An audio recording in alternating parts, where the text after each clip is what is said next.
Starting this morning, we launch a now and again Sunday morning series we call Minding Our Business, a look at some of America's great companies. And we begin with the big G you see on the cereal box. It stands for a company with many another product and a very rich history.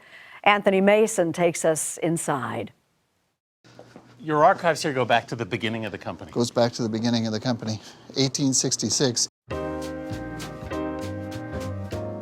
Wandering the stacks in the archives of General Mills, you'll encounter the Jolly Green Giant and Betty Crocker. This one actually becomes a very strong Betty for us.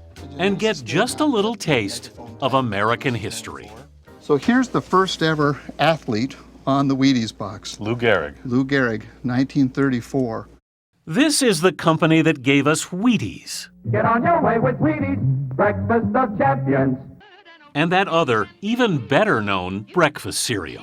But I have to tell you that in 1941, when we created this product, it wasn't actually Cheerios. The original name of the product is Cheeriots. In-house historian Tom Forsyth says a competitor sued claiming trademark infringement. Cheerios! The rest is history. And you know, oftentimes you think of lawsuits as a negative thing. This one worked out for us. The Big G is celebrating its 150th anniversary. Now the world's sixth largest food company, with $17 billion in annual sales, General Mills markets hundreds of brands, from Yoplait yogurt to Old El Paso, Nature Valley granola to Annie's Organic. Today, we're the third largest organic food supplier in the country.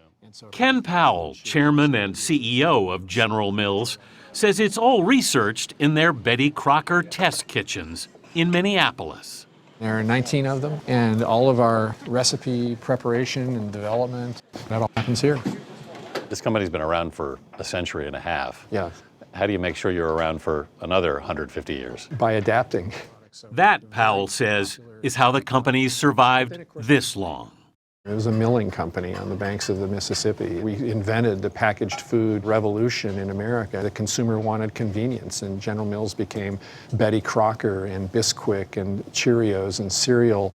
General Mills began as the Washburn Crosby Company in 1866, selling a single product, its gold medal-winning flour. Still the #1 selling flour in America. Is it really? Yeah, 150 years later. That's pretty impressive. That is pretty impressive. 1903, gold medal cookbook. Forsyth and archivist Jessica Fauché pulled out an early cookbook. And this is things you can make with gold medal flour. They'll expect that you know how to do certain things if you're going to make calf's brain breaded. How to separate the two loaves of the brain with a knife and then soak them in cold water with a little salt for an hour. And they expected you to use everything. Ox eyes. Ox eyes. So now let's talk about Wheaties. Okay, we're in the cereal section. In 1921, the company began marketing its second product, Washburn's Whole Wheat Flakes, which would become Wheaties. But they didn't catch on at first. So on Christmas Eve, 1926, we hired the Wheaties Quartet to come in and sing the Wheaties Jingle, which is the first ever singing radio commercial. Wow. And it goes something like this. Have you tried Wheaties? There's whole wheat in all of the brand. Won't you try Wheaties? For wheat is the best food of man. It was catchy. It was catchy, and Wheaties sales improved. The company learned the power of radio and television. General Mills would sponsor The Lone Ranger in the 1940s and the Rocky and Bullwinkle cartoons in the 1950s and 60s. Today our program is brought to you by General Mills. So this is the General Mills Fun Group toy section. The fun group. General Mills was actually the largest manufacturer of toys in the 1970s. They sold Play-Doh, created the Care Bears, and invented the Nerf ball. Hey, let's play ball. In the house? Sure. We sold 4 million Nerf balls the first year. And yes, those are the monkeys. You got your Nerf. So these are going to be a little bit different. Okay.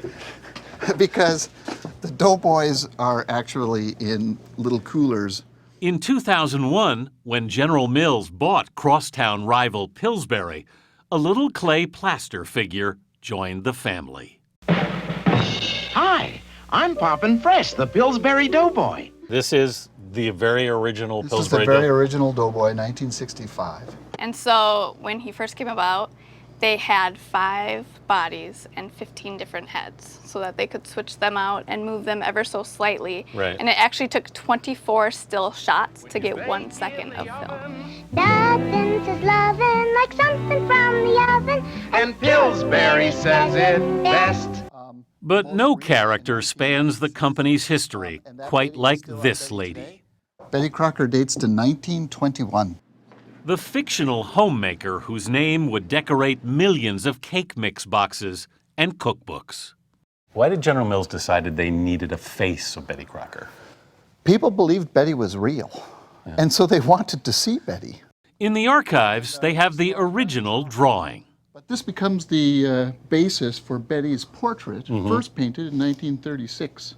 Betty Crocker would become the second most recognized person in America, behind Eleanor Roosevelt.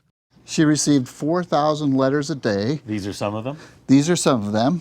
In 1944, a Florida wife would write Betty about her husband. Ever since I experimentally brought home a box of Betty Crocker flour and he experimentally baked a devil's food cake, I can't keep him out of the kitchen. That's great. By 1954, General Mills decided Betty needed a makeover and commissioned a handful of top artists to offer ideas. And this piece was Norman Rockwell's submission. Is that right? It finished a very close second.